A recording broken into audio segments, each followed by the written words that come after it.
Good evening, folks. This is Robert Garding, the Infidel Talkmaster, with your new video update for Sunday, May the 11th, 2008. Socialists abound now. We have two Democrats, in name only of course, running for the highest office of our land. They both want to be the next person to be president. Of course, that is of the United States of America. But people, we have a huge problem with both of these people.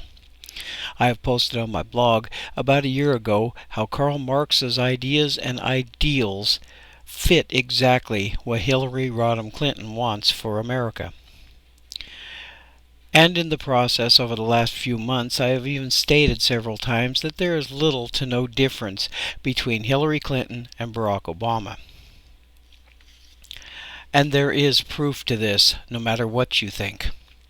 This campaign that Barack Hussein Obama has been campaigning on is for a change that we can all believe in. Do you really know what that change is going to be? Probably not, because he hasn't really spoken of it, but he has given us glimpses into it, like his quote, "We live in the greatest nation the world has ever seen. Won't you join with me in changing it?" Changing it to what? The worst nation in the world? And people, that is nowhere near the worst of it. Michelle Obama has been out there too. Now we have to remember that when she is out campaigning for her husband, she is his surrogate and speaks for him. When she says, the truth is, most Americans don't want much. Folks don't want the whole pie. Most Americans feel blessed to thrive just a little bit. But that's out of reach for them. The truth is, in order to get things like universal health care and a revamped education system, then someone is going to have to give up a piece of their pie so that someone else can have more of it. Now people, she said this on April 8th, 2008. Now I do not know about you, but I do not want to give up a piece of my pie to give to someone else so they can just sit around and do nothing, just to reap my benefits. I give to charities and good causes all by myself, and I do not need the government coming in and forcing me to do this. Wouldn't it be better for those who do not have as much, instead of waiting for the government to come in and hand them some of my hard-earned pie, to go out and get some for themselves? Go out and work. A redistribution of the pie is not the way to go here, Michelle and Barack. There is as much pie out there for everyone to get as anyone can get if they are willing to work for it. Her ideals here are totally socialistic, and when she is talking about revamping education and government, you have to know that the government is the worst institution to give money to and to give education and other programs to. The government is wasting most of that pie and that has been gotten for them, and they are a very inefficient spender of money. Now you may say that some people out there can't do for themselves, and you are right. Those are the ones that I am helping by giving my charity to. But I give more than the 1% of my income to charities that the Obamas give. And a couple of months ago, according to Mark Stein, the author of America Alone, Michelle Obama said that they had a hard time paying for their kids' piano lessons because they only earn $500,000 a year between them. Oh my God, how can someone live on such a pittance? The truth of the matter is, the top 10% of the wage earners in America pay 70% of the tax bill.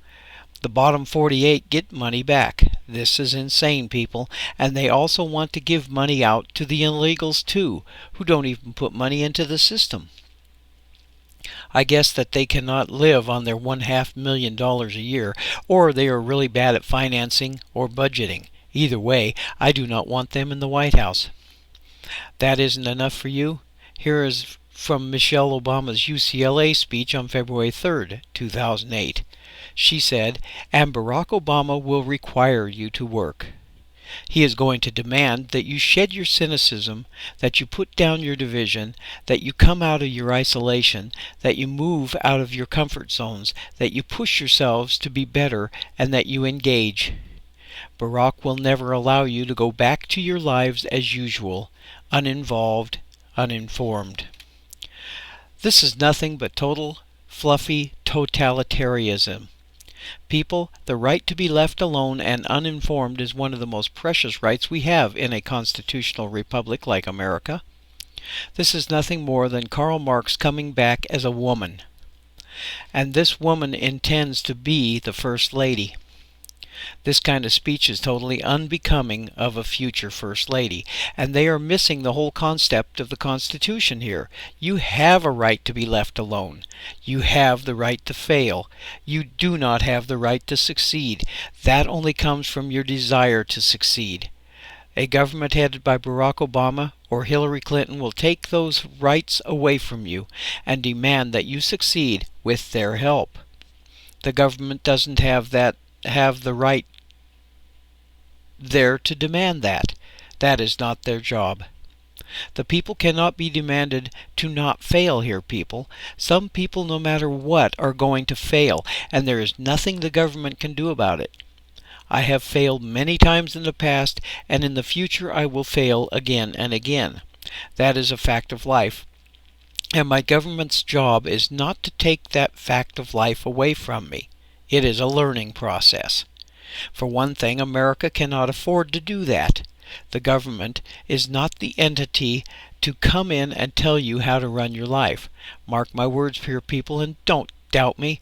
Here we are on a fast-moving train to socialism if we elect either Barack Hussein Obama or Hillary Rodham Clinton, and we had better get used to having no rights if they get into office. Start using common sense here, people, and turn to God for guidance, not the government. This is Robert Garding, the infidel who tells the truth the Democrats do not want to hear. Have a safe and blessed day.